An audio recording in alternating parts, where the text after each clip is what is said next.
Sehingga banyak di antara mereka yang bunuh diri. Banyak, tidak kuasa. Hati mereka tidak kuat melihat, mendapati sedikit permasalahan, tidak kuat hati mereka. Karena mereka tidak beriman dengan Allah. Tidak beriman dengan takdir. Lemah kekuatan mereka. Iman tidak kuat. Sedikit-sedikit bunuh diri. Sedikit stres, sedikit obat penenang, sedikit-sedikit. Itulah kehidupan mereka.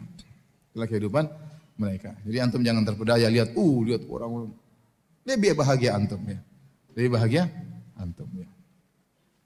Sekali lagi, jadi kalau kita berbicara tentang sebab-sebab kebahagiaan, maka semuanya bermuara pada beriman kepada Allah dan menjalankan syariat Allah Subhanahu wa taala. Semakin kita beriman kepada Allah, semakin menjalankan syariat Allah, maka Allah akan berikan kebahagiaan kepada kita. Tapi kita ingin rinci ya, agar lebih mudah dipahami, apa sih sebab-sebab kebahagiaan tersebut. Yang pertama saya bilang, sebab utama seorang bahagia tatkala dia mengikhlaskan ibadahnya karena Allah. Tatkala dia memurnikan tauhidnya, itu orang paling bahagia. Tatkala dia menggantungkan hatinya seluruhnya kepada Allah Subhanahu wa taala. Tatkala dia tawakalnya kepada Allah Subhanahu wa taala. Dia yakin bahwasanya kebahagiaan dia Allah yang menjamin. Dia yakin rezeki dia Allah yang menjamin. Dia tahu bahwasanya segala sesuatu Allah yang menentukan. Maka selalu dia menggantung hatinya kepada Allah Subhanahu wa taala. Orang ini paling bahagia. Orang ini paling bahagia. Apapun kondisinya, kaya, miskin, terkenal, enggak terkenal, pejabat atau bawahan, kalau tauhidnya semakin mantap, maka dia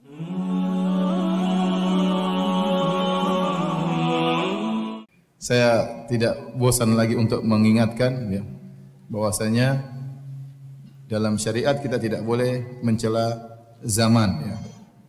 Kalau kita menyebut zaman now, maksudnya zaman sekarang bukan dalam rangka untuk mencela zaman ya. Karena Allah melarang hal tersebut. Dalam hadis qudsi Allah berkata, "Yu'dhini ibnu Adam yasubbud dahra wa ana ad-dahru uqallibul laila wan nahar." Sungguhnya anak-anak Adam menyakitiku. Mereka mencela masa. Padahal aku adalah masa.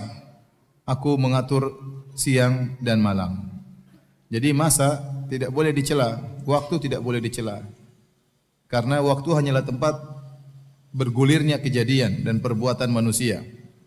Jadi dia bukan tempat untuk dicela atau dipuji. Yang dicela atau dipuji adalah yang bergulir dalam masa tersebut, yaitu perbuatan-perbuatan manusianya. Karenanya tidak boleh kita mencela zaman, tidak boleh mencela waktu, karena dia tidak punya andil sama sekali dalam terjadi kerusakan atau kebaikan. Yang menimbulkan kerusakan dan kebaikan adalah pelaku zaman tersebut. Makanya Imam Syafi'i rahimahullah berkata, "Naibuz zamana wal aibu fina, fama liz zamani aibun siwana." Kata Imam Syafi'i rahimahullah taala, kita mencela zaman ya, padahal aib celaan ada pada diri kita. Tidaklah ada cela pada zaman kecuali pada diri kita sendiri ya. Jadi kita yang tercela, bukan zamannya. Oleh karenanya tatkala kita mengatakan zaman now, bukan maksud kita untuk mencela zaman tersebut, tetapi kita berbicara tentang bagaimana kiat-kiat bisa bahagia di zaman sekarang ini.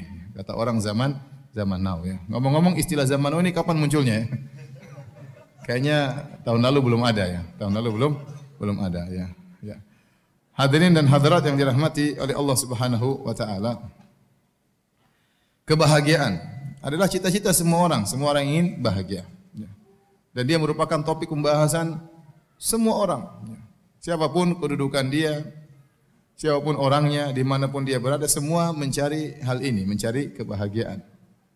Dan terlalu banyak teori yang disampaikan oleh manusia. Ya.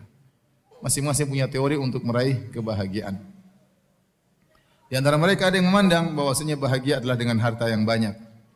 Maka dia pun menghabiskan waktu dan umurnya untuk mengumpulkan harta. Karena menurut dia orang yang bahagia adalah orang yang memiliki harta. Kalau punya harta bisa apa saja maka dia akan bahagia.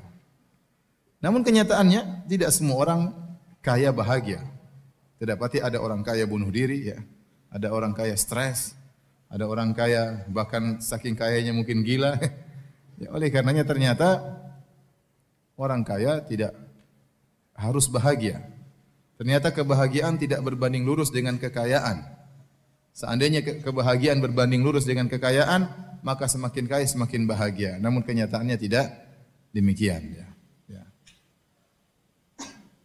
Kalau kekayaan merupakan lambang kebahagiaan, maka harusnya Qarun adalah orang yang paling bahagia.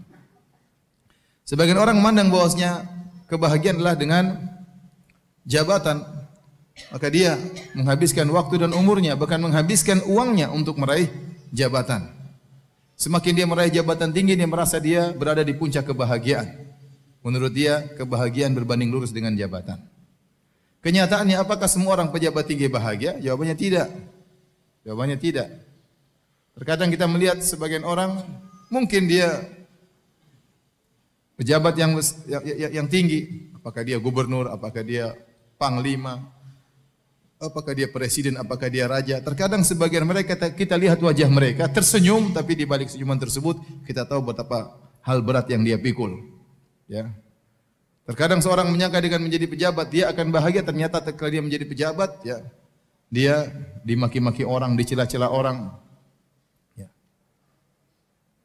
Terkadang orang merasa paling bahagia kalau dia bisa perintah orang, orang tunduk sama dia, takut sama dia, berarti dia yang paling bahagia. Ternyata bisa jadi yang disuruh lebih bahagia daripada yang menyuruh. Ya. Ya, bisa jadi supir lebih bahagia daripada majikan. Ya, majikannya pening, banyak urusan perusahaan, urusan ini. Supirnya santai-santai, senyum-senyum, ketawa ke TV ya. Ternyata kebahagiaan juga bukan pada jabatan. Benar, ini kenyataan. Terkadang saya lihat di foto atau di video atau di mana ya, seorang yang tokoh negara. Kelihatan sekali dia itu stres, kelihatan sekali. Ya, kelihatan, kasihan. Seandainya saya suruh jadi dia, saya nggak bakalan mau. Apa enaknya jadi orang seperti itu? Urusan banyak, dikejar-kejar orang, dimaki-maki orang, ada yang mencela, ada yang memuji. Ya. Ternyata kebahagiaan tidak mesti harus jadi pejabat.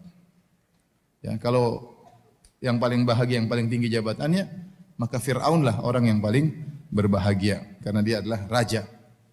Ya. Taib. Kalau sebagian orang mandang bahwasanya kebahagiaan adalah dengan ketenaran, popularitas, maka dia keluarkan semua dananya, waktu dia kerahkan untuk bisa populer. Ya, dia merasa itu yang paling membuat dia bahagia. Bahkan sebagian orang terkadang melakukan hal yang aneh-aneh supaya bisa populer. Ya. Mesti misalnya jalan mundur berkilo-kilo. Ya. Itu orang bahagia? Saya rasa enggak. Setengah mati jalan mundur, emang bahagia jalan mundur? Pakai spion kemudian jalan mundur, itu enggak bahagia seperti itu. Ya. Tapi dia merasa dengan ketenaran tersebut dia bisa meraih kebahagiaan. Dan banyak orang tenar tidak bahagia. Lihat. Sebagian orang, sebagian penyanyi terkenal, di puncak-puncak ketenaran dia bunuh diri. Di puncak-puncak ketenaran dia bunuh diri. Ternyata ketenaran tidak menjamin kebahagiaan seseorang ya. Coba tanyakan kepada orang-orang terkenal. Enak mana mereka begitu turun dari bandara dikerubung oleh banyak orang. Dia mungkin ada kebanggaan, tapi akhirnya dia tidak bahagia. Ya. Tersibukkan dengan banyak orang mengurus urusannya. Banyak orang ingin tahu urusan dia, dikejar-kejar oleh wartawan. Ya. Apalagi kalau dikejar-kejar oleh penagih hutang. Dikejar-kejar oleh wartawan aja enggak enak. Emang enak? Enggak enak. Ya. Di mana-mana merasa ada yang perhatikan. Enggak enak. Apa itu bahagia? Ya. Tidak. Tidak. Itu bukan kebahagiaan. Saya kenal ada seorang terkenal. Waktu dia untuk keluarganya paling cuma 5 menit pertama. Begitu masuk mall 5 menit pertama dia sama keluarga, setelah itu diserbu sama orang. Terus apa bahagia seperti itu? Anaknya dia tidak bisa dia perhatikan, istrinya tidak bisa dia perhatikan. 5 menit pertama saja, 10 menit pertama dia bahagia. Setelah itu dikerubung sama orang. Coba kalau sehari-hari seperti itu, apa enak? Enggak enak. Enggak enak. Baik, Ustaz, kalau begitu mau bahagia jangan jadi pejabat. Oh, enggak juga begitu. Ustaz, kalau mau bahagia miskin aja. Enggak juga begitu. Banyak orang miskin juga sengsara tidak bahagia. Maksud saya, kalau mau bahagia tidak syarat harus kaya, tidak syarat harus terkenal, tidak dipersyaratkan harus menjadi orang top, tidak dipersyaratkan harus menjadi pemimpin pejabat, tidak harus. Semua boleh bahagia. Si miskin boleh bahagia sebagaimana kaya boleh bahagia. Orang tidak ada yang kenal boleh bahagia sebagaimana orang terkenal boleh bahagia. Ya, anak buah boleh bahagia sebagaimana bosnya boleh bahagia. Ya. Dengan syarat beriman kepada Allah Subhanahu wa taala. Dengan syarat ya tunduk kepada syariat Allah Subhanahu wa taala. Hadirin hadirat yang dirahmati oleh Allah Subhanahu wa taala. Kalau kita mau bicarakan tentang sebab-sebab kebahagiaan, ya, semuanya berbagai macam. Pertama ini, kedua ini, ketiga ini, keempat ini. Ada yang ulama menulis sampai 33 sebab kebahagiaan, ada yang lebih daripada itu. Semuanya kembali pada masalah iman. Semuanya kembali kepada masalah iman dan menjalankan syariat dengan benar. Dan menjalankan syariat dengan benar. Barang siapa yang beriman dengan iman yang benar, bertauhid dengan tauhid yang benar, menjalankan syariat yang benar, maka dia yang bahagia. Dia yang ini secara umum. Allah Subhanahu wa taala berfirman dalam Al-Qur'an, kata Allah Subhanahu wa taala, "Faman yuridillahu ay yahdiyahu yashrah sadrahu lil Islam, wa man yurid an yudhillahu yaj'al sadrahu dhayiqan harajan ka'annama yas'adu fis sama'. Kadzalika yaj'alullahu rijsa 'alal ladzina la yu'minun." Surat Al-An'am ayat 125. Surat Al-An'am ayat 125. Allah berfirman, barang siapa yang Allah ingin hidayah baginya, yashrah sadrahu lil Islam. Allah bukakan hatinya, lapangkan dadanya untuk Islam. Ya. Jadi orang semakin dia beriman, semakin Islamnya kuat, dadanya semakin apa? Semakin lapang. Bahagia itu kan tempatnya di hati. Bahagia tempatnya di hati. Bukan yang zahir, tapi tempatnya di hati. Ya. Tempatnya di hati. Ya. Bisa jadi seorang cacat, bisa jadi seorang sakit, tapi dia bahagia. Kenapa? Karena bahagia tempatnya di hati. Apa kata Syekhul Islam Ibnu Taimiyah rahimahullahu taala? Ma yaf'alu a'da'u bi, apa yang diinginkan dilakukan oleh musuh-musuhku kepadaku? Jannati fi sadri, surgaku berada di dadaku. Mereka mau penjarakan saya, surgaku tak saya bawa. Jadi kata Ibnu Taimiyah demikian. Apa yang hendak mereka lakukan terhadap saya? Ingin menyiksa saya, ingin menjatuhkan saya, enggak ada masalah. Surgaku berada di mana? Di hatiku. Jadi kebahagiaan itu letaknya di hati. Kata Allah, "Wa man yuridillahu faman yuridillahu an yahdiyahu yashrah sadrahu lil Islam." Barang siapa yang Allah ingin berikan ya hidayah kepadanya, Allah lapangkan dadanya. Maka dia dadanya lapang, dia bahagia, tenang. Wa man yurid an yudhillahu, dan barang siapa yang Allah inginkan dia tersesat, yaj'al sadrahu dhayiqan harajan, maka Allah menjadikan dadanya sempit, sesak. Ka'annama yas'adu fis sama', seakan-akan dia berada menuju naik ke atas langit. Ya. Sebagian ulama menyebutkan ini perumpamaan Allah buat 1400 tahun yang lalu. Ya. Allah sebutkan hal ini. Ini perumpamaan cocok sama orang-orang kafir. Kita lihat orang-orang kafir, seakan-akan mereka di puncak kebahagiaan. Tatkala mereka hidup dengan sesuka mereka, syahwat mereka puaskan sehabis-habisnya. Ya. Kemudian mereka melakukan apa yang mereka kehendaki. Seakan-akan mereka hidup dengan kemewahan. Secara zahirnya demikian, tapi belum tentu mereka bahagia. Ya. Seperti orang yang naik di atas gunung. Kalau orang di atas gunung, kita lihat dari bawah, seakan-akan dia di daerah terbuka, bebas. Tapi ternyata dadanya sesak. Kata Allah, ka'annama yas'adu fis sama'. Seperti orang yang naik ke arah langit. Semakin naik ke atas, semakin sulit untuk apa? Bernapas. Yang dari bawah lihat seakan-akan dia dalam kondisi tentram, luas. Ternyata dadanya sesak. Orang-orang kafir juga demikian. Ya. Orang kafir juga demikian. Kita lihat orang kafir, seakan-akan mereka sepuas-puasnya. Dunia mereka pegang. Apakah mereka bahagia? Tidak. Mereka tidak bahagia. Allah berikan kesengsaraan dalam hati mereka. Kata Allah Subhanahu wa taala, "Wa man a'rada an dzikri fa inna lahu ma'isyatan dhanka."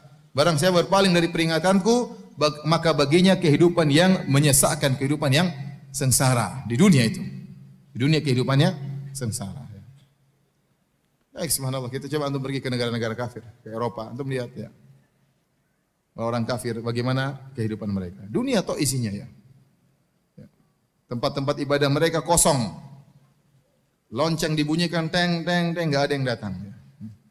Kalau orang jauh dari Tuhannya, bagaimana dia mau bahagia? Nggak usah kita bicara tentang orang jauh, kita bicara tentang diri kita. Dulu kita waktu tenggelam dalam maksiat, ada kelezatan kita rasakan, tapi itu bukan kebahagiaan. Orang berzina lezat. Orang memiliki keharaman-keharaman, minum mabuk, teler, ada kelezatan dia rasakan. Morfinis ada kelezatan dia rasakan, tapi tidak ada kebahagiaan, tidak ada kebahagiaan. Orang selingkuh ya dia merasakan kelezatan. Maksiat ada kelezatannya, tidak kita pungkiri, ada kelezatan. Orang berzina, orang selingkuh, orang minum khamar, mungkin macam-macam, ada kelezatan dia rasakan, tapi tidak ada kebahagiaan. Setelah selesai dari maksiat, hatinya kering. Hatinya kering. Hatinya sengsara. Ya. Kita dulu pernah mungkin melakukan kemaksiatan. Kita rasakan hal tersebut. Setelah kita mengenal pengajian, setelah kita mulai baca Quran, setelah kita mulai sholat, baru ada keterangan kebahagiaan yang kita rasakan luar biasa. Yang dulu tidak pernah kita rasakan. Ini baru orang bermaksiat, sengsara hatinya. Bagaimana lagi dengan orang-orang yang kufur kepada Allah, yang musyrikin, apalagi sampai ateis. Bagaimana kehidupan mereka? Mereka lebih sengsara. Ya. Meskipun tampaknya mereka kelihatannya happy-happy, tapi tidak, hati mereka sengsara. Ini yang bilang Allah Subhanahu wa taala. Dan ada yang kita lihat dari kesengsaraan mereka. Saya lihat kita ke Eropa, lihat ada perbedaan mencolok antara kaum muslimin dengan orang-orang kufar. Ya. Meskipun secara ekonomi orang-orang kafir lebih kaya raya. Tetapi saya lihat ya, lihat orang-orang Islam kalau berjalan bawa anak 2, 3 mobil ya, wanita-wanita berjilbab, naik mobil ada anak-anak. Orang kafir kita lihat enggak ada yang bawa anak-anak, hampir tidak ada. Bawa anjing 1 ekor, 2 ekor. Ini saya cerita kenyataan ya, 1 ekor, 2 ekor ya. Ya. Orang tua di sana, orang tua orang Islam ada yang ini, ada yang orang kafir yang tua jalan sendiri. Jalan sendiri ya. Entah anaknya kemana, entah cucunya kemana. Ya. Betapa bahagianya orang Islam mendapati punya anak banyak, bahagia lihat anak. Apalagi anaknya apa? Berbakti, bahagia luar biasa. Sementara mereka banyak yang tidak mau nikah, tidak ingin punya anak. Kalau sudah punya anak, anaknya juga tidak ngurusin mereka. Kalau anaknya sudah umur 17-18, pisah. Sudah. Entah ibunya ditengok atau tidak. Kalau sudah tua, ibunya semua jadi dimasukkan dalam rumah jompo. Kalau orang tuanya sakit, terkapar di rumah sakit, nggak ada yang tengok. Kasihan, kesengsaraan tersendiri. Orang Islam tidak demikian.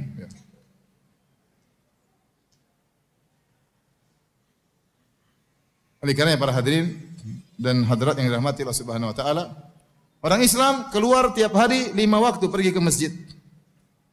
Mereka orang kafir juga keluar 3 kali sehari. Kenapa? Bawa anjing, ya.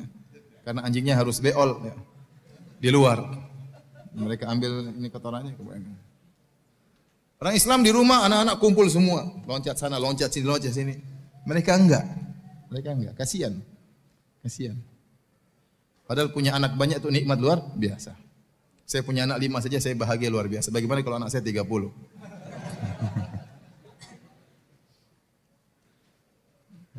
Bagaimana orang tua kita lihat cucu-cucunya, bahagia atau tidak? Bahagia orang tua, sampai tidak mau tinggal, maunya sama cucu-cucu. Kebahagiaan luar biasa. Ini orang tua sendirian, saya lihat kasihan banget. Sengsara itu, kesengsaraan. Bagaimana di akhir hayatnya hidup sendirian. Itu orang non-muslim begitu. Ya. Jadi antum jangan terpedaya seakan-akan mereka hidup dalam kondisi mewah. Ente pergi ke sebagian negara, antum pergi ke sebagian negara yang coba antum enggak usah jauh-jauh, pergi ke Singapura. Bagaimana kehidupan mereka? Dunia terus tidak berhenti. Kenapa? Biaya hidup mahal. Orang punya rumah besar susah karena rumah mahal-mahal, rumahnya flat-flat kecil-kecil itu. Enak Indonesia rumah murah, luas, mahal, apalagi mau lebih luas tinggal di kampung, jangan tinggal Jakarta ya.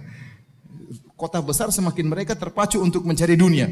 Pergi pagi pulang malam, pergi pagi pulang malam, pergi pagi pulang malam, rumah sempit. Akhirnya apa? Stres. Anak-anak kena macam-macam penyakit. Apa enak? Jadi saya katakan bahwasanya ya, Allah memberikan kebahagiaan bagi orang beriman luar biasa yang tidak pernah dirasakan oleh orang-orang non-muslim. Hidup mereka sengsara meskipun tampaknya mereka happy. Teman-teman yang kerja di sebagian negara kafir cerita, jadi super Grab. Jadi ngantar-ngantar mereka. Sampai sering tanya, Ustaz gimana Ustaz? Saya sering bawa Grab, orang-orang kafir ini bawa ke bar. Jadi kalau sudah Jumat malam mereka sudah surga mereka. Pergi Jumat malam, teler, pulang sudah kayak hewan sudah. Kayak teler-teler sudah, apa zina, khamar, itu kehidupan mereka, kebahagiaan mereka di situ. Dan saya katakan itu bukan bahagia, itu kelezatan, benar. minum khamar lezat, zina itu lezat, tapi itu bukan bahagia. Bahagia tempatnya di hati. Bahagia tidak hilang. Bahagia tidak hilang.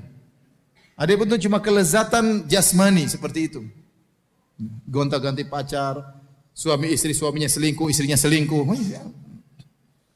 Sana tidak nikah, punya partner. Ya, coba, hidup tidak mau nikah. Banyak di antara mereka nggak mau nikah. Partner saja, punya partner, kumpul kebo. Ya, nanti daftar kemana? Ke RT, Pak, ini kebo saya yang baru.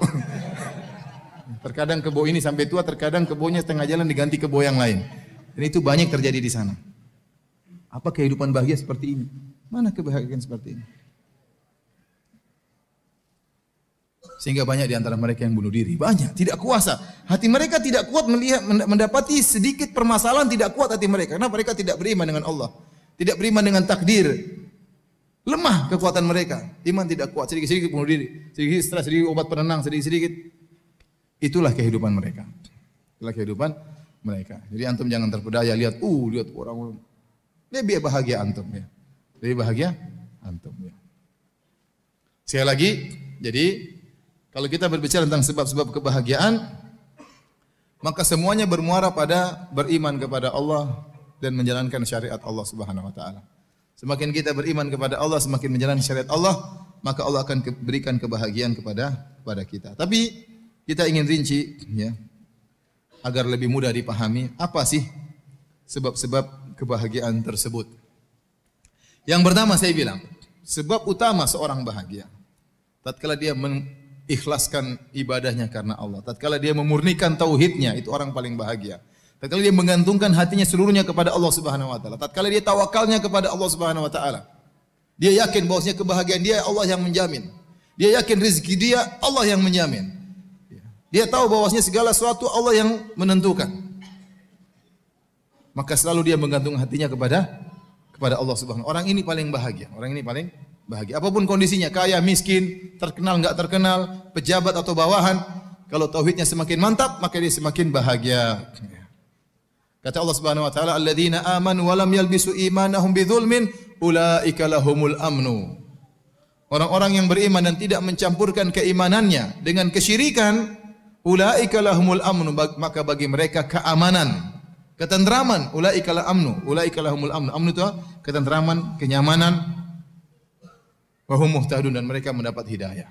Semakin Anda menguatkan tauhid Anda akan semakin tentram, semakin aman, semakin nyaman. Itu sudah. Nah, kita katakan tauhid berbanding lurus dengan kebahagiaan. Sudah jelas itu. Tauhid berbanding lurus dengan kebahagiaan. Semakin Anda pelajari tauhid dengan baik, semakin Anda mengenal siapa Tuhan Anda, semakin Anda tidak mengharapkan pujian dari manusia, semakin Anda tidak mengharapkan sanjungan dari manusia, semakin ikhlas, semakin Anda menyembunyikan amalan Anda yang tahu hanyalah Allah, berarti Anda bahagia. Berarti Anda fokus kepada Allah, Allah akan fokus sama Anda. Allah akan fokus sama Anda. Ya, jadi ini sebab utama bertauhid kepada Allah Subhanahu wa taala. Orang semakin ria, semakin sengsara. Semakin mencari perhatian manusia, semakin disanjung oleh manusia, dia semakin sengsara. Hidupnya dibangun di atas mencari sanjungan dan pengakuan dari orang lain. Orang ini tidak bahagia. Orang ini tidak bahagia. Mau beramal soleh, dia harus pamer terlebih dahulu. Ya. Kasih tahu orang, saya mau begini. Sedang beramal soleh, dia pun liput, kemudian dia masukkan di Facebook agar dikomentari. Kalau tidak ada yang komentari, sakit hatinya. Ya. Jadi kalau ingin bahagia, orang paling ikhlas itu orang paling bahagia. Maka latih diri Anda untuk ikhlas. Jangan suka ceritakan amalan perbuatan sendiri. Sebisa mungkin kita boleh ceritakan kalau ada maslahatnya untuk motivasi, misalnya untuk ada maslahat enggak apa-apa. Tapi hukum asalnya seorang berusaha menyembunyikan amal solehnya. Semakin dia bertauhid, semakin dia ikhlas, semakin dia bertawakal kepada Allah, semakin dia menggantungkan hatinya kepada Allah, ya, maka dia akan bahagia. Allah akan berikan dia kebahagiaan. Baik. Di antara sebab-sebab kebahagiaan, terutama di zaman now, ya, zaman sekarang yang di mana media sosial begitu luar biasa gencarnya, dengan berbagai macam bentuknya dan fiturnya, ya. Subhanallah, ya. Kita benar-benar diserang oleh media sosial, ya. Sehingga orang akhirnya ketergantungan dengan media sosial. Benar-benar HP itu adalah jantungnya. Kalau dia pergi dari rumah HP tidak dia bawa, dia bingung. Dia pulang lagi harus bawa HP. Kalau istrinya ketinggalan nggak ada masalah. Jangan sampai HP-nya ketinggalan. Jadi benar-benar seorang terbelenggu dengan media sosial. Ada Facebook, ada Twitter, ada Instagram, ya. Ada apa lagi? Telegram, apa lagi? Telegram ada tidak? Apa? Coba Facebook terus apa? Instagram terus Twitter terus YouTube. WhatsApp jangan, WhatsApp saya juga suka.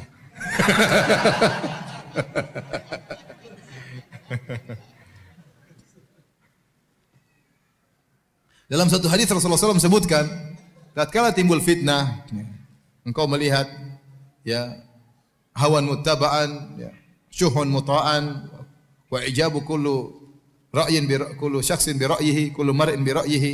Engkau melihat hawa nafsu diikuti, rasa pelit yang ditaati, orang masing-masing ujub dengan perkataan dia. Sekarang zaman seperti itu ada orang seperti itu. Orang komentar bangga dengan komentarnya, wah, tuh berbagai macam lah. Nabi mengatakan, "Alaika bi khosati nafsik." Maka sibukkanlah dengan privasimu. Sibukkanlah dengan privasimu. Ya ikhwan, sejauh mana kita meninggalkan privasi kita, sejauh itu kebahagiaan akan hilang dari kita. Ya. Ustaz, berarti kita enggak boleh ngurus orang banyak? Boleh kalau Anda memang berkompeten di situ, silakan. Kalau Anda jadi gubernur yang baik, benar-benar habiskan waktu untuk mengurus masyarakat, insya Allah Allah kasih kebahagiaan. Anda memikirkan kebahagiaan orang lain, Allah akan kasih bahagia sama Anda. Al-jaza' min jinsil amal. Balasan sesuai dengan perbuatan. Orang sibuk ngurusin anak yatim, enggak apa-apa, sibukin diri, enggak apa. Berarti itu perkara Anda yang Anda perhatikan. Anda ingin memberikan kebahagiaan kepada orang lain, Allah akan berikan kebahagiaan kepada Anda. Tapi yang maksud saya ini yang jadi masalah, yang ngurus urusan yang bukan urusan dia. Ya. Pingin tahu segala urusan, pingin tahu segala berita, pingin tahu segala informasi. Padahal bukan urusan dia. Kata Nabi SAW, min husni islamil mar'i tarkuhu ma la ya'ni. Di antara keelokan, keindahan Islam seorang, meninggalkan yang bukan urusannya, yang bukan urusannya, yang bukan pekerjaannya, yang bukan tugasnya. Sekarang ada seorang misalnya, taruhlah, ya, kerja entah mungkin jualan es cendol, mungkin jualan sayur, di Facebook, Instagram semua dia ikuti, berita-berita semua dia ikuti. Buat apa ya akhi? Sudah urus itu sayur dengan baik, urus itu es cendol dengan baik, ya, urus itu toko dengan baik. Bukan urusan Anda untuk mengetahui segala permasalahan. Ustaz, tapi kita kayak ingin tahu berita. Saya bilang, saya ini sudah mencoba. Saya ingin tahu banyak berita. Benar ada manfaatnya. Manfaatnya ada, tapi kemudaratan lebih besar. Waktu terbuang. Sekarang waktu kita, saya tanya antum, waktu kita untuk Facebookan banyak atau tidak? Banyak. Apalagi sudah masuk, lihat berita, sudah pegang HP, enggak berhenti. Berita. Kiriman dari teman. Nanti punya teman 1000 orang. Satu hobi makan, satu hobi mancing, satu hobi ini. Dia kirim berita semua kita. Ente buka berita mancing, berita makan, berita ini. Berita kecantikan, berita kue, berita jualan, berita online, berita politik, ya, berita kesehatan.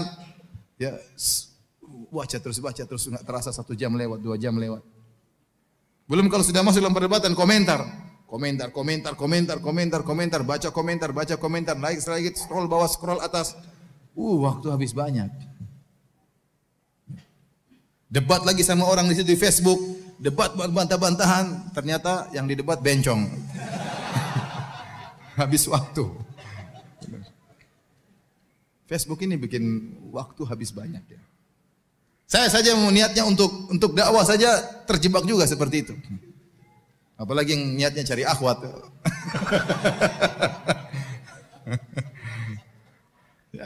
Malah waktu kita terbuang. Bagaimana mau bahagia? Ente mau bahagia itu bukan dengan dengar banyak berita. Sebagian orang putar depan TV, berita ini, TV ini, pembunuhan, perampokan, pemerkosaan. Kira-kira bahagia enggak gitu? Kira-kira ente secara logis bahagia enggak orang seperti itu? Ini mas, duduk. Mas, suaminya juga ketakutan. Panggilan aja lagi nonton, semuanya nonton. Gimana? Apa bahagia seperti itu? Ini kan buat hati-hati Ustaz. Benar, saya bilang tadi, bukan berarti nggak ada manfaat, ada manfaatnya. Tapi mudaratnya terlalu besar. Habis waktu dengar berita yang macam-macam, dengar kerusakan, aduh kasihan. Timbul was-was yang berlebih-lebihan, timbul ketakutan yang berlebih-lebihan. Kurang tawakal kepada Allah Subhanahu wa taala. Setelah saya timbang-timbang, saya pikir, sudahlah saya tinggalkan itu semua. Ini saya pribadi saya. Antum mau ikut silakan, enggak juga enggak apa-apa. Akhirnya sudahlah. Facebook saya masih tahan ya. Kenapa? Karena saya dihack, Facebook saya dihack. Jadi saya enggak bisa punya teman, tidak ada informasi juga yang masuk di wall saya. Yang akun sudah enggak bisa saya pakai kecuali yang wall, yang halaman ya. Yang masuk dalam berita saya cuma tulisannya Ustadz Arifin Badri. Saya enggak tahu kenapa, yang lain kok enggak bisa masuk. Setiap Ustadz Arifin Badri nulis status masuk ke wall saya. Sudah alhamdulillah. Saya cuma masukkan apa yang saya ingin masukkan, setelah itu saya tinggal nunggu saja ya. Kalau Twitter sudah saya berlepas tangan, saya kasih kawan sudah, biar dia yang susah ngurus Twitter saya. Saya udah nggak mau ya. Kawan itu ada hadir di sini juga ya. Selamat berjuang. Dulu saya suka Twitter, lihat sini berita Saudi, berita ini, berita senang Indonesia macam-macam. Ya subhanallah. Saya berkesimpulan kalau ada sesuatu yang penting akan sampai juga kepada saya. Daripada saya mencari yang penting di antara 100 yang tidak penting. Cek satu-satu. Belum tentu penting bagi saya. Kalau ada yang penting pasti ada yang kasih Ustaz, ada kejadian ini ya udah. Tanpa harus saya ikuti media sosial, saya bisa tahu perkara yang penting untuk saya ketahui. Jadi waktu kita habis untuk untuk media-media sosial, akhirnya banyak kebahagiaan yang kita tumbalkan.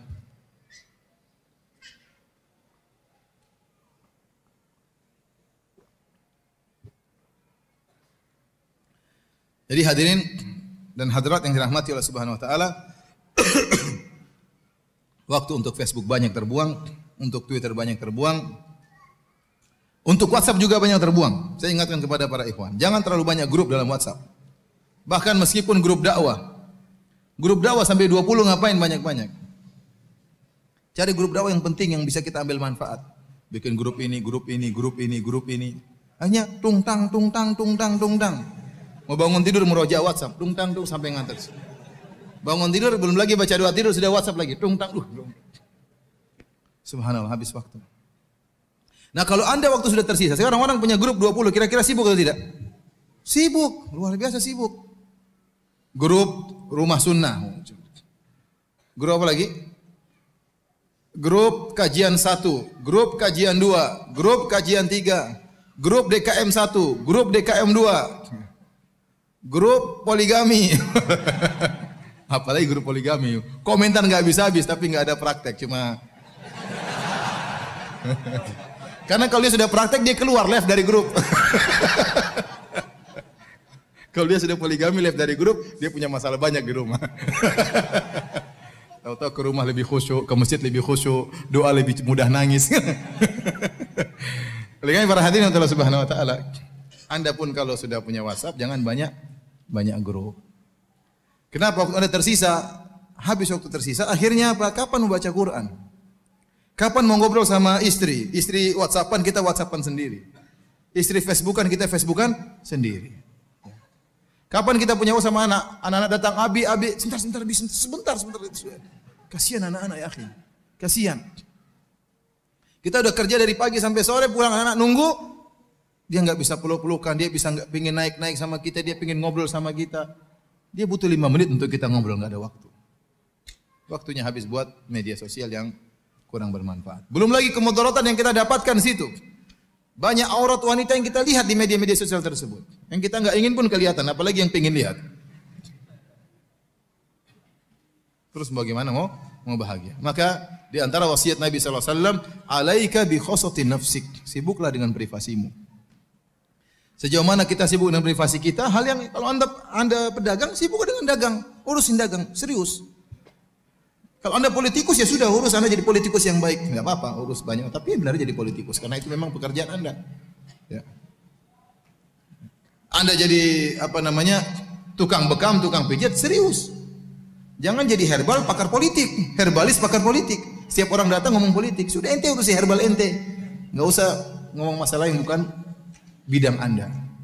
Akhirnya setiap orang sekarang wa ijabu kullu mar'in bi ra'yihi. Kata Nabi, ada zaman di mana setiap orang akan bangga dengan pemikiran dia, dengan pendapat dia. Semua orang berkomentar, semua orang beranalisa.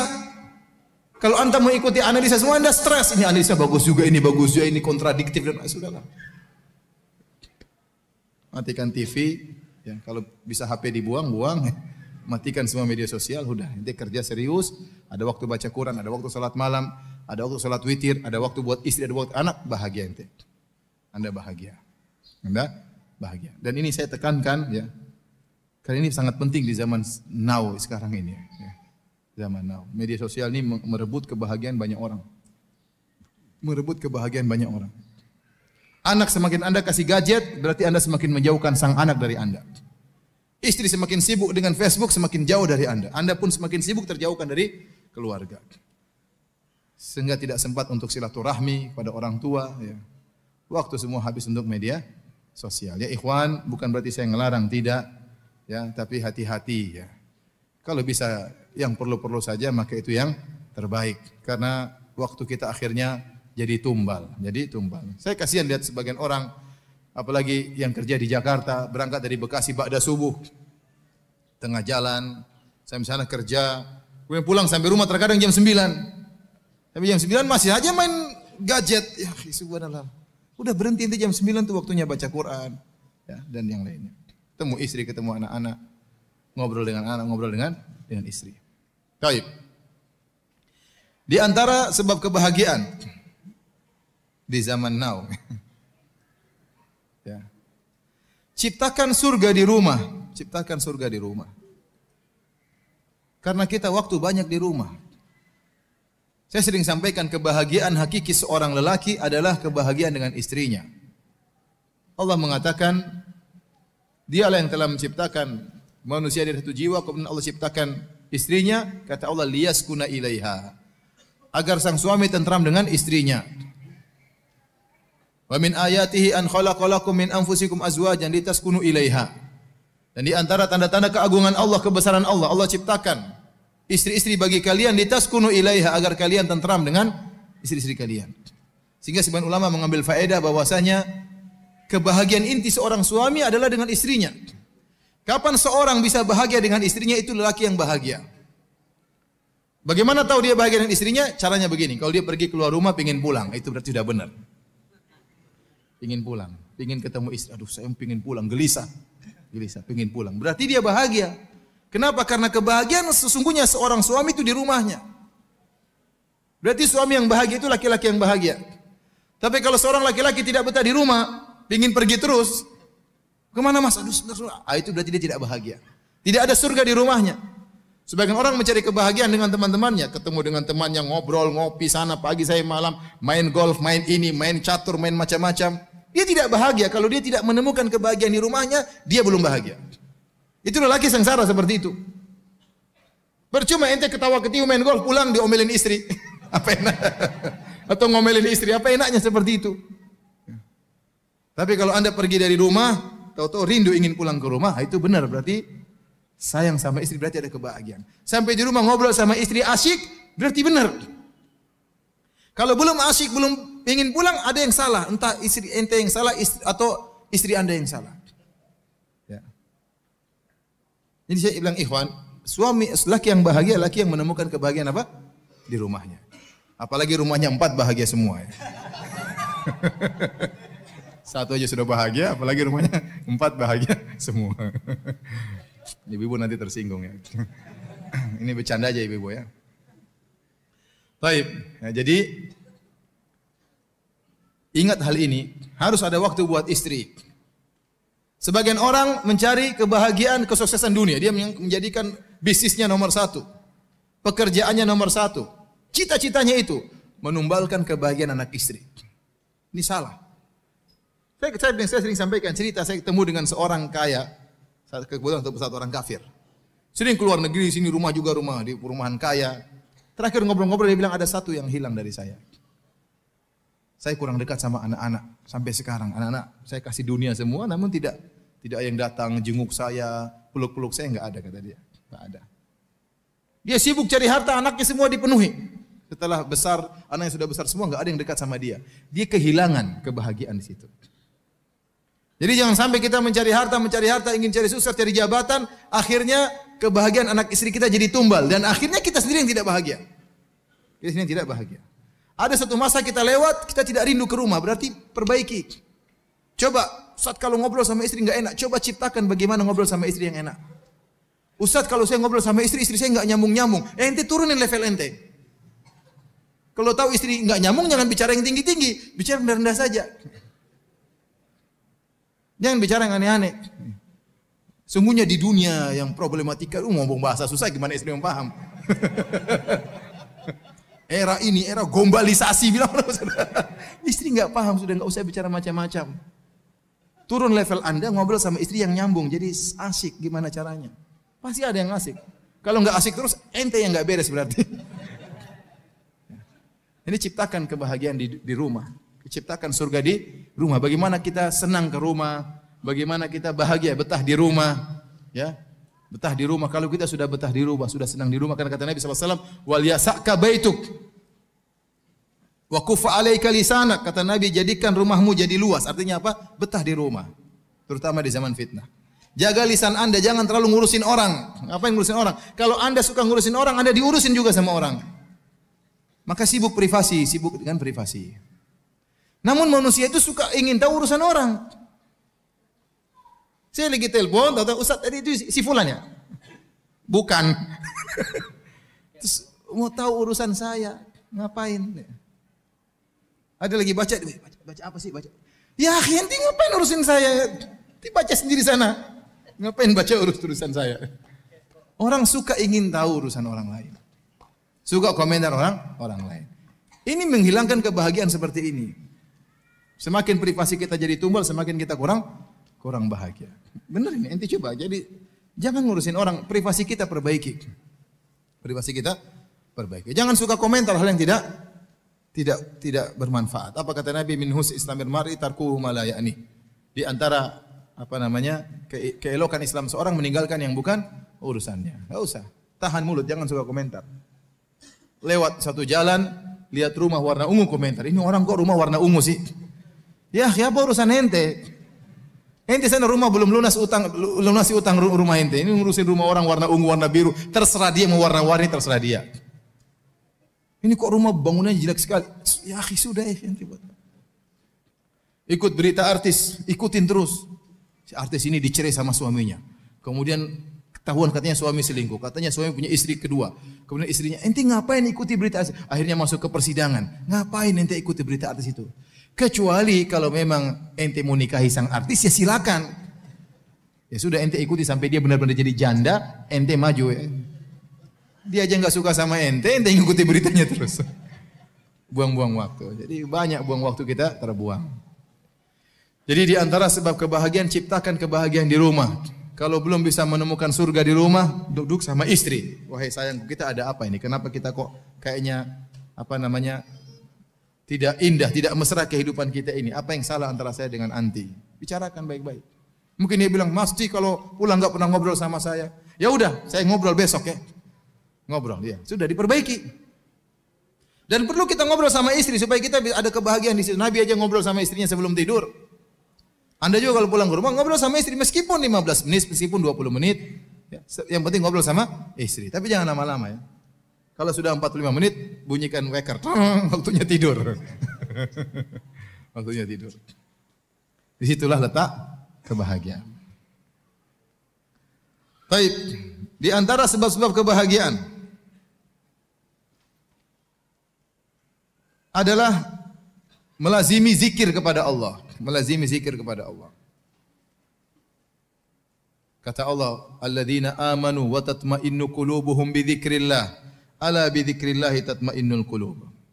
Orang-orang yang beriman dan mereka tenang hati-hati mereka dengan mengingat Allah. Ketahuilah dengan mengingat Allah maka hati akan menjadi tenang. Saya katakan bahwasanya kebahagiaan letaknya di mana? Di hati. Kita enggak usah bicara teori kebahagiaan yang panjang lebar. Anda tiap hari baca Quran setengah juz aja, Anda bahagia. Tidak usah bicara teori begini. Tidak. Ambil Quran, berdoa dengan Allah, baca. Dicicil. Hari ini 1 halaman, besok nanti sore nanti lagi tambah lagi 1 halaman, 1 lagi halaman, baca tafsirnya, baca terjemahannya. Itu kebahagiaan. Itu kebahagiaan. Ada saatnya kita harus berdoa-doa dengan Allah agar Allah beri kebahagiaan kepada kita. Ya. Benar bahwasanya di antara kebahagiaan kata para ulama adalah mencari teman yang baik. Kata Nabi SAW, "Mathalu al-jalisi salih kahamil misik. Imma an yahdiyaka atau tabta' minhu." Ya.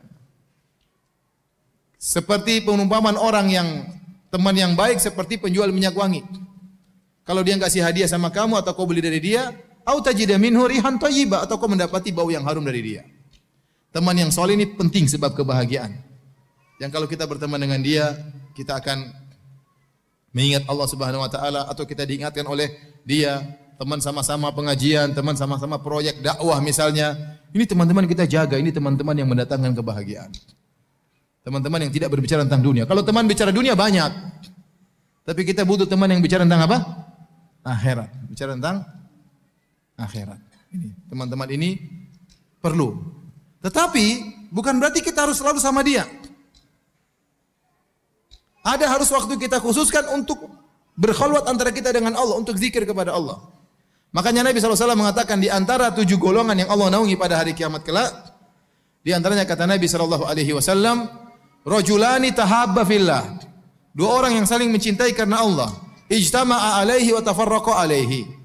Mereka berdua bertemu karena Allah dan berpisah karena Allah. Di antara tafsiran berpisah karena Allah, yaitu mereka harus bersendiri agar konsentrasi beribadah kepada Allah masing-masing. Kalau ngobrol terus, kapan baca Quran, kapan salat malam, kapan salat duha, ngobrol terus kerjanya. Enggak, kita ngobrol urusan ini. Tapi terkadang kita harus berpisah. Kamu baca Quran, saya juga baca Quran. Kamu salat malam, saya juga salat malam. Jadi harus ada waktu kita berkhalwat dengan Allah Subhanahu wa taala. Di antaranya salat malam itu kebahagiaan. Allah mengatakan, ya ayyuhal muzammil qumil laila illa qalil, wahai Muhammad, bangunlah di malam hari. Kata sebagian ulama, ini adalah ayat ini surat Al-Muzammil adalah Zadud Da'iyah. Isinya adalah tentang bekal bagi seorang dai. Apalagi Rasulullah SAW di siang hari akan berhadapan dengan berbagai macam permasalahan, malamnya harus charger iman. Caranya salat malam. Antum pun demikian, dalam kehidupan kita banyak permasalahan dunia, permasalahan ini, permasalahan rumah tangga, permasalahan dakwah. Maka malam hari ente charger, berkhalwat dengan Allah, salat malam. Itu adalah kebahagiaan yang terindah. Tatkala Allah Subhanahu wa taala turun di sepertiga malam yang terakhir kemudian mencari hambanya. Hal min da'in fa astajiba lahu. Hal min sa'ilin fa utiya su'lah. Hal min mustaghfirin fa aghfirlah. Kata Allah, apakah ada hambaku yang bangun malam berdoa akan aku kabulkan doanya? Apakah ada hambaku yang meminta akan aku kabulkan permintaannya? Apakah ada hambaku yang beristighfar akan aku ampuni dosa-dosanya? Allah cari hamba-hambanya. Saatnya anda bangun malam berkhalwat dengan Allah Subhanahu wa taala. Yakinlah bahwasanya dengan mengingat Allah, Allah akan kasih kebahagiaan. Saya tanya sama teman, kebahagiaan antum di tangan siapa? Di tangan Allah Subhanahu wa taala. Allah mau kasih bahagia, tinggal kasih bahagia. Kun fayakun. Allah mau cabut, tinggal Allah cabut, gampang. Allah mau cabut, tinggal gampang bagi Allah Subhanahu wa taala. Nah, kalau anda tahu bahwasanya kebahagiaan di tangan Allah, maka jangan cari kepada selain Allah, carilah kepada Allah.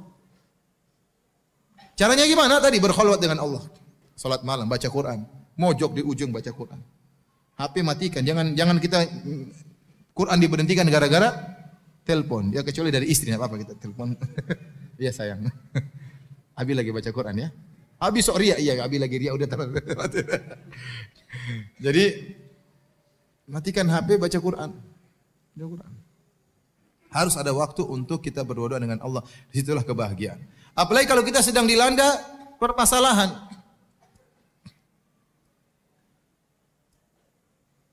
Kata Allah, wasta'inu bis-sabri was-salat. Jadikanlah sabar dan salat sebagai penolong anda. Waktu Nabi dikata-katain oleh kaum musyrikin dengan tuduhan yang macam-macam, Nabi sebagai manusia dadanya juga sesak, diomong-omongin macam-macam. Kata Allah, wa laqad na'lamu annaka yadhiqu sadruka bima yaqulun. Sungguh kami tahu bahwasanya dadamu sempit wahai Rasulullah atas apa yang mereka ucapkan. Nabi dibilang pendusta, dibilang dukun, dibilang penyihir, dibilang orang gila, macam-macam. Dan itu menyakitkan hati Nabi. Mungkin lebih daripada pukulan. Perkataan itu menyakitkan. Tuduhan yang tidak-tidak. Apalagi tidak dilakukan oleh Nabi SAW. Bagaimana jalan keluarnya? Allah suruh berzikir. Wasbir ala ma yaqulun wasabbih bihamdi rabbika qabla tulu'i syamsi wa qabla ghurubiha. Kata Allah, sabarlah engkau atas apa yang mereka ucapkan dan bertasbihlah kepada Allah sebelum terbit matahari dan sebelum terbenam matahari. Zikir pagi petang. Anda ingin bahagia, lazimi zikir pagi petang. Tapi benar-benar pahami maknanya. Benar-benar direnungkan tatkala membaca zikir pagi petang. Allahumma anta rabbi la ilaha illa anta. Benar-benar ya. Bagaimana pernah saya ceramahkan di Masjid Al-Ikhlas tentang fikih zikir pagi petang. Berusaha Anda lazimi zikir pagi petang.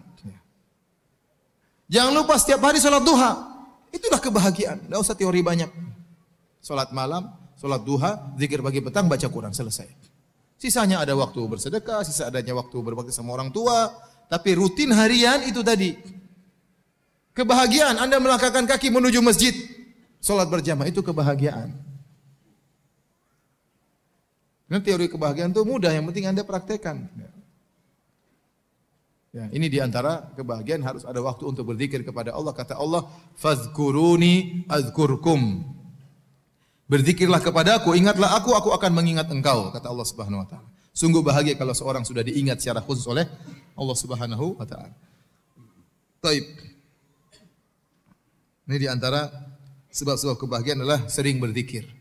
Dan saya tidak bosan-bosannya juga mengingatkan. Zikir itu ibadah yang sangat mudah. Anda bisa berzikir dalam kondisi berdiri. Anda bisa berzikir dalam kondisi duduk. Anda bisa berzikir dalam kondisi berbaring. Kalau dalam kondisi tidur ya enggak ya. Berbaring bisa berzikir. Subhanallah, alhamdulillah, Allahu akbar. Berdiri, duduk. Orang kalau sudah biasa berzikir, naik mobil dia berzikir. Apalagi kalau dia punya hafalan Quran. Ya. Ada seorang, saya pernah dengar seorang ceramah. Dia wasiatkan kepada para jamaah untuk hafal Quran. Akhirnya ada seorang sudah tua, dia hafal 5 juz. Setelah 2 tahun atau berapa tahun kemudian ketemu Syekh itu lagi. Dia bilang, Syekh, jazakallah khair Syekh. Kamu dulu ingatkan saya, sekarang saya punya 5 juz. Berapa banyak waktu saya manfaatkan. Saya pergi ngantar anak baca Quran, pulang baca Quran. Ya. Kenapa? Ada yang dibaca. Ada yang dihafalkan. Kalau orang punya hafal Quran itu, hafalan Quran, dia mulutnya bisa jalan terus berzikir kepada Allah Subhanahu wa taala. Ustaz, kalau tidak hafal Quran ya sudah zikir yang lain. Subhanallah, walhamdulillah, wala ilaha illallah, Allahu akbar, wala haula wala quwata illa billah. Astaghfirullah, astaghfirullah, astaghfirullah. Nikmati zikir tersebut. Mungkin pertama berat, lama-lama kita nikmati zikir tersebut. Lama-lama kita nikmati zikir tersebut. Dan ini kebiasaan yang kurang hidup di tanah air kita. Di tanah air kita ini kalau mau zikir ngumpul dulu rame-rame baru zikir. Harusnya enggak harus demikian. Ente jalan sendiri berzikir. Naik motor berzikir, naik mobil berzikir. Kalau ada waktu kosong berzikir. Makanya Syekh Utsaimin rahimahullah berkata, ibadah yang ringan sangat mudah, pahalanya besar, zikir, namun banyak orang tidak melakukan. Banyak orang tidak melakukan. Padahal zikir tersebut mendatangkan ketenangan. Ya, Allah berikan keterangan bagi orang yang banyak berzikir kepada Allah Subhanahu wa taala. Baik.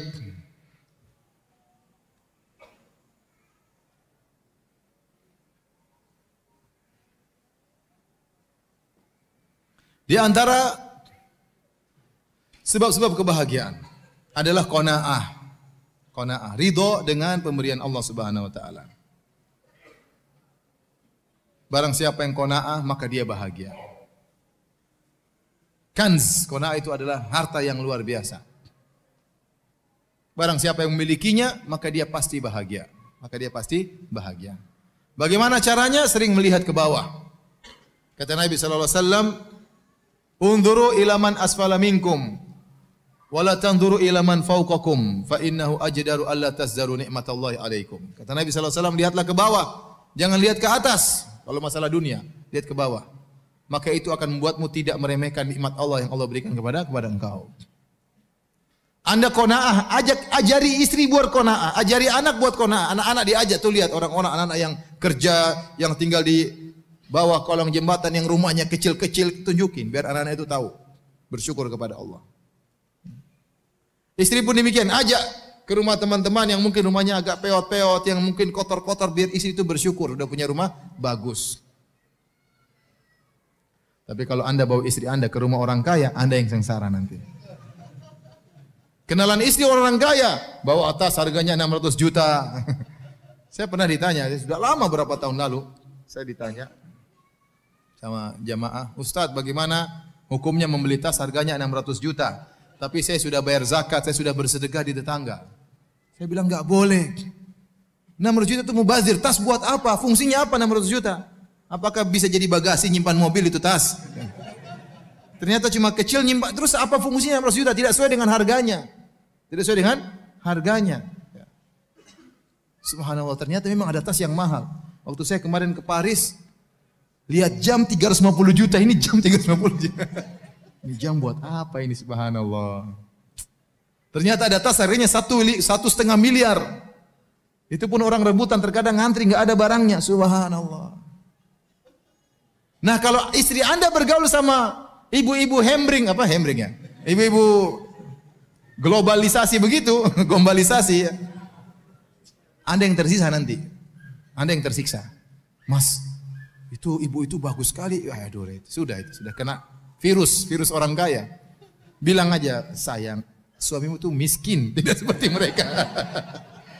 Kalau ente mau bahagia, suruh bergaul sama orang miskin, ente bahagia. Istri pulang bersyukur terus, Mas, kamu sayang sekali sama saya, kamu baik. Padahal kita beli barang murahan. Ya. Kenapa? Karena ente buat dia bergaul sama orang miskin. Tapi kalau ente kasih salah pergaulan, bergaul sama orang kaya, waduh, itulah. Itu nasib ente sudah. Jadi kalau mau bahagia, lihat ke bawah, jangan lihat ke atas. Dan saya ingatkan kepada ibu-ibu, ibu-ibu itu kunci qanaah di keluarga. Bapak-bapak sih tidak terlalu sih begitu ya. Ada bapak yang tamak ada, tapi qanaah itu kuncinya di istri. Saya ingatkan kepada ibu-ibu, kalau ibu-ibu qanaah, maka insya Allah bapak juga qanaah. Saya baru kemarin ketemu dengan seorang polisi, Kapolsek apa ini. Aduh Ustaz, istri saya main ke rumah tetangga baru beli kulkas baru, pulang-pulang sayang beli kulkas baru. Aduh kata saya. Kenapa? Karena gaul sama itu tetangga, lihat ada baru mobil baru, pingin juga yang baru. Kalau istri nggak qanaah, suami yang setengah mati.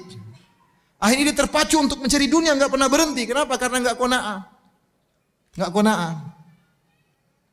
Sayang, saya nggak punya uang sayang. Sudahlah mas, utang aja mas. Tawakal sama Allah, insya Allah bisa dibayar. Insya Allah bisa mas, insya Allah bisa ya. Akhirnya udah utang lagi. Ya. Jadi saya katakan kepada ibu-ibu, kunci qanaah ada pada ibu-ibu. Kalau ibu qanaah, suaminya insya Allah nurut. Kapan kita qanaah kita bahagia, kapan kita tidak qanaah kita sengsara. Waktu terbuang-buang. Allah mengatakan alhaakumut takatsur hatta zurtumul maqabir. Sungguhnya sifat memperbanyak itu telah membuat kalian lalai. Allah tidak berbicara orang miskin kerja karena kesuap nasi membuat dia lalai. Tidak. Allah berbicara tentang yang berlomba-lomba banyak-banyakan. Maksudnya apa? Sebenarnya dia sudah cukup. Sebenarnya tidak perlu. Tapi karena ingin banyak-banyakan, banyak aset, banyak ini, banyak mobil, banyak rumah, banyak. Akhirnya waktunya habis. Ya, untuk bangun satu rumah saja perlu waktu lama. Setahun mungkin bangun rumah satu. Belum ngontrolnya, belum ini, belum gambarnya. Itu waktu semua kalau tidak perlu, rumah ini tidak perlu. Coba kalau kita gunakan baca Quran, ikut pengajian, betapa banyak tabungan kita di akhirat. Kecuali kalau Anda perlu rumah baru, nggak ada masalah. Kalau Anda nggak perlu, ngapain? Hanya memperbanyak aset. Ngabisin waktu. Akan memperberat hisab Anda pada hari kiamat kelak. Jadi lihat ke bawah. Terutama antum orang-orang Bekasi, kan tidak semua kaya. Kalau kita bicara di orang kaya, mungkin ya orang-orang yang hidupnya tengah ke bawah harus sering lihat ke bawah lagi ya. Lihat sering ke bawah. Jadi agar kita bersyukur kepada Allah. Kalau masalah dunia Allah suruh lihat ke bawah. Masalah akhirat Allah suruh lihat ke atas, semangat terus. Semangat terus. Dunia lihat ke bawah. Kapan kita lihat ke bawah, kita qanaah maka kita akan bahagia. Maka sekali-sekali ajak keluarga, ya misalnya tidur di rumah saudara yang susah, paksa, biar dia tahu bagaimana hidup susah itu kayak apa. Ya sekali-sekali kita bawa ke hotel, sekali kita bawa ke rumah yang susah. Anak-anak pun demikian, terkadang harus susah.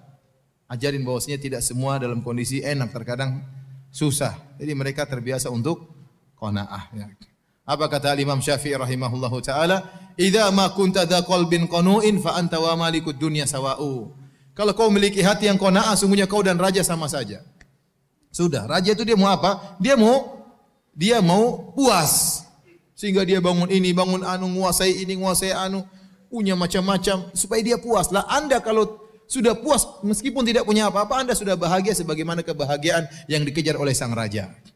Ini perkataan Imam Syafi'i luar biasa. Idza ma kunta qalbin qanu'in, idza ma kunta dza qalbin qanu'in fa anta wa malikud dunya sawa'u. Kalau kau memiliki hati yang qanaah, sungguhnya kau dan raja sama saja. Ini bait saya pertama kali dengar, isinya dari seorang teman saya orang Cina. Jadi dekat satu asrama dengan saya di Universitas Islam Madinah. Orang Cina ketemu selalu senyum, salat ke masjid, pulang lagi, senyum, teman-temannya datang dia masakin semuanya.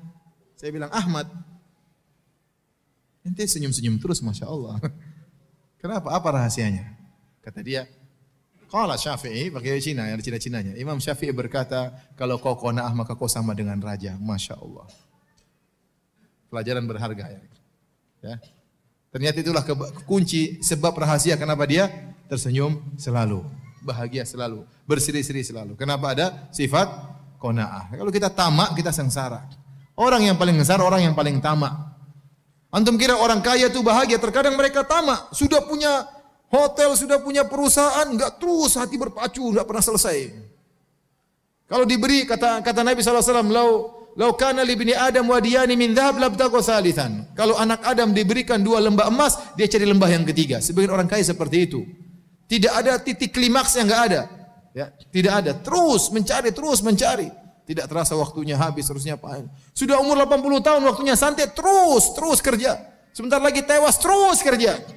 Sampai tewas akhirnya. Yang dia rasakan cuma sedikit. Ngumpulin rumah banyak yang dia makan cuma sama dengan ente, 1 piring. Apa bedanya dia sama ente? Perutnya mungkin lebih besar perut ente daripada dia. Ya. Dia makan sedikit selesai, takut ini ente makan banyak-banyak. Ente lebih bahagia makan lebih banyak daripada dia.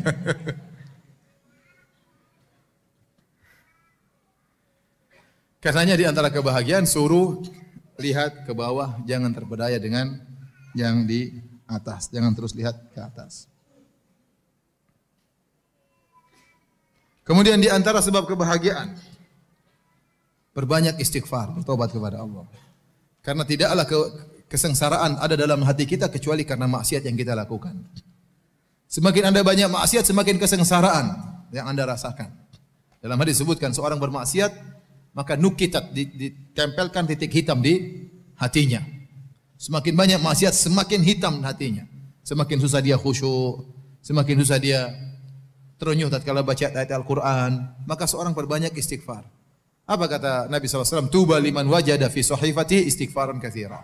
Sungguh beruntung orang yang mendapati dalam catatan amalnya banyak istighfar. Penghalang kebahagiaan adalah maksiat. Adalah kemaksiatan. Anda akan dibuat gelisah karena maksiat yang Anda lakukan. Anda akan dibuat khawatir berlebihan karena maksiat yang Anda lakukan. Anda akan dibuat sedih berlebihan karena maksiat yang Anda lakukan. Apa kata Allah? Ala inna awliya Allahi la khaufun alaihim wa lahum yahzanun. Ketahuilah wali-wali Allah itu orang soleh. La khaufun alaihim wa lahum yahzanun. Mereka tidak khawatir, mereka tidak bersedih. Mereka menjalani kehidupan dengan biasa. Kekhawatiran sedikit kemudian hilang. Kesedihannya sudah mau diapain? Tawakal kepada Allah. Orang yang bermaksiat tidak bisa demikian.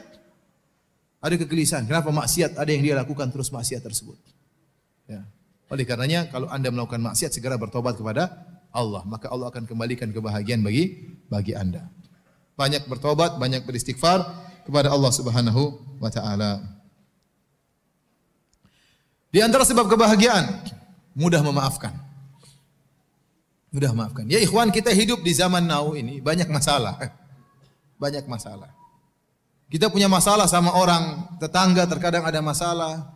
Terkadang kita punya masalah sama kerabat, sama kakak, sama adik, terkadang sama orang tua kita. Ya. Tidak mudah kita menjalin silaturahmi. Ya. Terkadang sebagian kerabat kita tidak ngerti apa yang kita lakukan. Ada sebagian datang kepada saya, Ustaz, saya ini bingung Ustaz. Sama kerabat-kerabat saya. Kenapa, Mas? Saya ini kalau kasih mereka duit, mereka bilang saya sombong, sok kasih duit. Kalau saya nggak kasih katanya pelit. Saya bingung Ustaz, gimana? Jadi ada sebagian gitu ya. Sebagian gitu, sebagian kerabat tidak bisa paham apa yang kita lakukan. Kita niat baik, namun mereka salah terjemah. Mau diapain? Adik iblis yang mengadu domba. Akhirnya timbul masalah kita dengan kerabat, timbul masalah dengan adik, dengan kakak, ya. Timbul masalah dengan om, timbul masalah dengan tetangga. Timbul masalah dengan teman pengajian, ya. Timbul masalah sama DKM, timbul masalah sama ustadz yang lain. Itu kejadian seperti itu. Hidup ini dengan problematika. Kan memang demikian manusia hidup dengan problematika. Ya. Nah, tatkala Anda ingin bahagia, Anda harus punya sifat mudah memaafkan. Sifat mudah memaafkan. Ya udah, maafkan aja. Kasih uzur sama orang yang mungkin dia nggak ngerti. Kok dia begitu? Dia tidak menghargai saya. Mungkin dia tidak ngerti. Ente jangan dulu memvonis dia tidak menghormati Anda, tidak ini, tidak ini. Mungkin dia tidak ngerti, mungkin dia tidak tahu, kasih uzur. Al-mu'min yatlubul ma'adhir. Seorang mukmin dia mencari uzur bagi saudaranya. Wal munafik yatlubul atharat. Adapun orang munafik cari-cari kesalahan saudaranya. Kalau Anda memiliki sifat mudah memaafkan, Anda akan bahagia. Oleh karenanya para anbiya, para nabi, orang-orang yang berjiwa besar, dada mereka sangat lapang, dimusuhi oleh kaum tapi mereka mudah memaafkan, jadi mereka hidup bahagia. Kalau orang dadanya sempit, badannya besar, dadanya sempit, sedikit-sedikit ngomel, sedikit-sedikit marah, sedikit-sedikit nggak bisa tidur, stres. Kenapa? Tidak mudah memaafkan. Mau tidur mikir si fulan kurang ajar, si fulan kurang ajar, si fulan murojaah, dendam. Terus gimana mau tidur? Gimana mau tidur? Dada kita ini sudah sempit kalau kita nggak isi, kalau kita isi dengan Al-Quran, isi dengan hadis-hadis Nabi, isi dengan pengajian, kita bahagia. Tapi kalau sudah isi tentang berita-berita pembunuhan, berita macam-macam, diisi lagi dendam kusumat kepada si fulan, wah gimana mau bahagia? Dada kita nggak kuat, meledak ini gara-gara diisi dengan hal yang tidak benar seperti itu. Kalau Anda mudah maafkan, Anda bahagia. Anda bahagia. Allah angkat derajat Anda dan Anda akan bahagia. Ya. Kalau kita tidak mudah maafkan, akhirnya terkadang permasalahan kita bawa ke rumah. Istri ikut kena, anak-anak ikut kena. Ya sudah, bagaimana cara maafkan Ustaz? Ya sudah, itu sudah takdir, mau diapain? Orang itu pasti mencela saya, sudah ditakdirkan 50.000 tahun sebelum Allah ciptakan langit dan bumi, dia pasti mencela saya. Mau diapain? Ya sudah, ente mau apa? Ya sudah, terima aja. Ya udah, maafin aja lah. Allah sudah takdirkan. Kalau Anda maafkan dia, Anda akan dimaafkan oleh Allah Subhanahu wa taala. Kita harus nonton lagi. Ya udah, dia mungkin mencela saya karena ada dosa yang pernah saya lakukan. Dan benar. Akibat dosa yang pernah saya lakukan, maka akhirnya dia mencela saya. Tidak ada ya sesuatu musibah yang menimpa kita kecuali karena dosa yang pernah kita lakukan.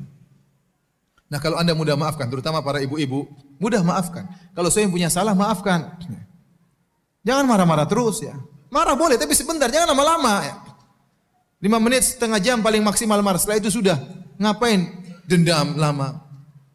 Dan paling tidak enak kalau seorang bermasalah sama orang dekat. Paling tidak enak. Kalau ente punya musuh di Amerika, enggak ada masalah. Sudah ente debat-debat di internet, maki-makian, sudah enggak pernah ketemu. Tapi coba kalau ente punya teman ribut sama teman kantor, tiap hari ketemu dia. Kan kita jadi enggak enak hidupnya. Tiap hari dia lewat sini, dia belok timur, kita belok selatan ya. Kita belok ting repot. Repot di dalam kantornya kecil, jadi muter-muter situ saja ketemu terus. Enggak enak. Enggak enak. Punya masalah sama tetangga enggak enak, tiap hari ketemu di masjid. Akhirnya cari masjid lain, sholat di masjid sana. Menyiksa diri, saya udah maafkan, selesai ngapain? Udah kita hidup. Dia maki-maki, sudah saya maafkan, sudah selesai. Ya. Jadi kita yang tentram, dia yang gelisah. Biarin dia gelisah, dia tidak mau ke masjid, kita terserah. Tapi nanti maafkan. Ya saya maafkan ini sudah. Jadi kita tentram, santai, nggak ada beban. Kalau masalah sama orang dekat nggak enak, masalah sama adik, masalah sama kakak, masalah sama ibu, penderitaan bagi kita. Apalagi kalau masalah sama istri sudah bingung. Apalagi istrinya cuma satu, setengah mampus. Udah rumah kecil muter-muter sana, udah itu ketemu lagi, dia lagi. Udah mending ente maafin sayang. Maafkan saya sayang. Udah sayang, nanti saya belikan emas saya. Nanti saya belikan sayang.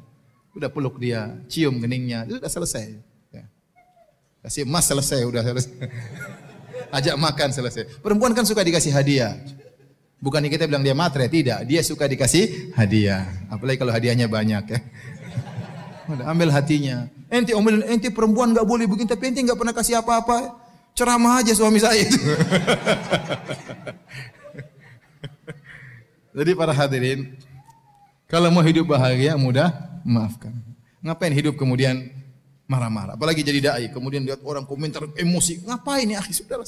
Dia mau komentar maki biarin aja lah. Sudahlah, itu sudah ditakdirkan. Ente enggak bisa menghindar. Kalau ente enggak kuat seperti ini enggak usah jadi dai. Sedikit emosi, balas lagi. Ngapain? Enggak usah jadi dai kalau gitu. Berarti ente tidak berhak jadi dai. Mundur aja. Kasih orang lain yang jadi dai. Ya. Emosian. Mau jadi DKM masjid emosian, ngapain DKM masjid? Ente DKM masjid, ente ngurusin banyak orang. Kalau orang sudah siap ngurusin banyak orang, siap menghadapi permasalahan. Kalau sudah siap menghadapi permasalahan, lapangkan dada. Makanya kalau orang mudah maafkan, dia akan sangat berbahagia. Jadi ingat-ingat bahwasanya di antara kebahagiaan adalah maafkan dan pahalanya besar orang memaafkan. Kita memaafkan orang, Allah akan ampuni dosa-dosa kita. Ala tuhibbuna ayyaghfirallahu lakum? Tidakkah kalian suka jika diampuni oleh Allah Subhanahu wa taala? Kata Allah, "Falyafu wal yasfahu." Maafkanlah dan berlapang dada. Ala tuhibbuna ayyaghfirallahu lakum? Tidakkah kalian suka kalau Allah ampuni kalian? Jadi al jaza' min jinsil amal, balasan sesuai dengan perbuatan. Jika kita mengampuni orang, kita akan diampuni oleh Allah Subhanahu wa taala.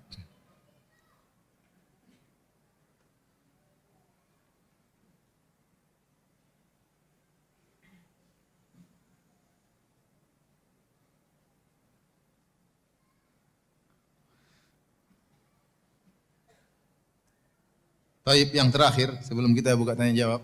Ya. Di antara sebab kebahagiaan yang disebut oleh Syekh Sa'di rahimahullahu taala adalah membantu orang lain. Membantu orang lain. Tadi sudah saya isyaratkan di awal pengajian juga. Barang siapa yang berusaha memberi kebahagiaan kepada orang lain, Allah akan buat dia bahagia. Ya. Saya selalu ingat, ya, sejak saya kenal beliau, Ustaz Abu Sa'ad rahimahullahu taala, ya, bagaimana beliau punya perhatian untuk memberikan kebahagiaan kepada orang lain. Tidak ada musibah menimpa kaum muslimin kecuali dia hadir di situ. Ada orang kena gempa, dia kumpulkan uang, dia bawa ke sana. Terjadi peperangan, dia pergi ke Suriah, dia pergi ke Yaman, dia pergi kemana-mana membantu kaum muslimin, bawa bantuan ke Palestina. Subhanallah, waktunya saya bilang, ini orang bahagia atau tidak? Dia lebih bahagia daripada kita mungkin. Kenapa? Dia bantu orang, lihat orang senang, dia ada kebahagiaan yang Allah berikan kepada dia. Jadi waktunya demikian aja, habis untuk bantu kaum muslimin. Jadi orang ini luar biasa. Saya belum pernah menemukan di alam nyata saya lihat seperti Ustaz Abu Sa'ad rahimahullahu taala. Untuk bayangkan waktu saya baru menikah. Saya baru menikah ya sama istri saya ya yang sekarang ya. Ya, saya dulu enggak punya modal waktu menikah sama istri. Ya, saya ingat akan hal tersebut ya. Modal saya cuma 140.000 untuk apa? Untuk mahar. Itu pun 70.000 saya utang. Maka saya bilang maharnya apa fulana, kata dia terserah, ya sudah. 170.000 kan sedikit, saya belikan buku supaya banyak. Tebal. Si buku.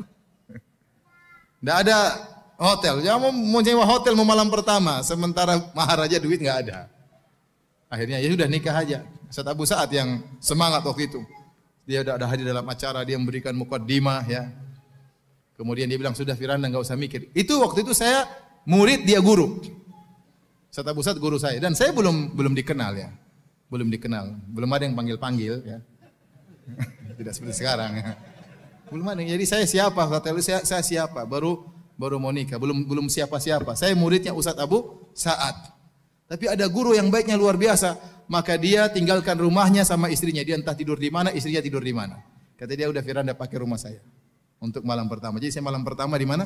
Malam pertama, malam kedua, malam ketiga di rumahnya Ustaz Abu Sa'ad rahimahullah ta'ala. Ada orang menakjubkan seperti ini. Luar biasa. Kita bahagia lihat dia seperti itu sama kita, mungkin dia lebih bahagia. Buktinya dia tidak pernah berhenti dari kegiatan seperti itu, berarti dia bahagia. Allah kasih dia kebahagiaan. Ternyata dia bantu kaum muslimin, ada kebahagiaan yang Allah berikan yang mungkin tidak kita rasakan. Saya ketemu dengan kawan di Universitas Madinah, orang Pakistan. Tanya, Firanda, kamu kenal si fulan? Oh, saya kenal. Saya kenal juga dari yang lulusan Pakistan, si fulan. Enggak, yang ini. Siapa? Ustaz Abu Sa'ad kata dia. Yang lain juga saya kenal, tapi ini Abu Sa'ad. Kenapa? Dia itu pernah bangunkan rumah teman saya di Pakistan, jadi kuli bangun rumah enggak dibayar. Subhanallah. Jadi memang pembawaan dia seperti itu, luar biasa ya. Begitu datang dari Pakistan langsung mengumpulkan uang untuk membantu kaum muslimin di Ambon waktu terjadi apa? Peperangan. Pertama saya kenal beliau. Akhirnya dia ngajar saya, akhirnya saya pakai rumahnya, alhamdulillah. Jadi ada kebahagiaan yang Allah berikan kepada orang yang membantu orang lain. Makanya kalau sahabat datang kepada Nabi, yaksu qaswata qalbihi, dia mengeluhkan tentang yashku qaswata qalbihi, dia mengeluhkan tentang keras hatinya. Maka Rasulullah SAW mengatakan, in arata talyina qalbik, kalau kau ingin melembutkan hatimu, ya, fa'atmi'il miskin wamsah ala ra'sil yatim. Maka beri makan kepada fakir miskin dan usap kepala anak yatim. Itu akan melembutkan hatimu. Apa Rasulullah SAW arahkan agar membantu orang lain. Berikan kebahagiaan bagi orang anak yatim, tidak punya ayah, tidak punya ibu, jarang ada yang mengusap apa? Kepalanya. Anak-anak yang lain disentuh kepalanya oleh bapak dan ibunya. Dia tidak ada yang sentuh, antum datang sentuh kepalanya. Tapi jangan sentuh terus, kasih duit juga. Sentuh-sentuh aja terus. Om ngapain om? Sebentar. Kasih duit juga biar dia senang. Jangan diputar-putar aja kepalanya. Tapi dia rindu akan hal tersebut. Anda kasih kebahagiaan bagi anak yatim, Allah kasih bahagia sama Anda. Hati Anda tadinya keras jadi lembut. Kasih makan orang miskin, kasih makan orang susah, nanti dapat kebahagiaan. Kenapa? Al jaza' min jinsil amal, balasan sesuai dengan perbuatan. Anda berikan kebahagiaan kepada orang lain, Anda akan ditambah kebahagiaan oleh Allah Subhanahu wa taala. Ya. Artinya para hadirin terus sempat sisihkan waktu untuk memikirkan kaum muslimin. Kalau Anda enggak bisa kasih duit, pikir yang bagaimana caranya. Bagaimana pengajian bisa jalan, bagaimana masjid bisa orang tentram. Mikir kaum muslimin. Mikir kita ada waktu, mikir istri ada waktunya, mikir anak ada waktunya. Setelah kita mikir istri, mikir anak, jangan lupa mikir kaum muslimin. Gimana caranya? Bikin proyek-proyek agama, proyek dakwah, jebak diri kita pada waktu yang bermanfaat. Kalau kita tidak menjebak diri kita dalam program yang bermanfaat, kita akan habis waktunya dan program yang tidak bermanfaat. Tapi ingat, semuanya harus ada bagiannya. Istri harus ada bagian, anak harus ada bahagianya. Ya. Oleh karenanya, kalau ingin bahagia, jangan lupa bagi kebahagiaan kepada orang lain. Sesuatu yang dibagi makin bertambah adalah kebahagiaan. Kita bagi kebahagiaan, Allah akan tambahkan kebahagiaan kita. Ya.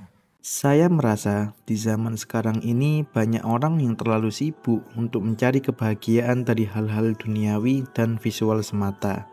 Misalnya, mereka berpikir bahwa bahagia itu ketika punya barang yang branded, jalan-jalan ke luar negeri, viral di TikTok, atau punya pasangan yang ideal versi media sosial.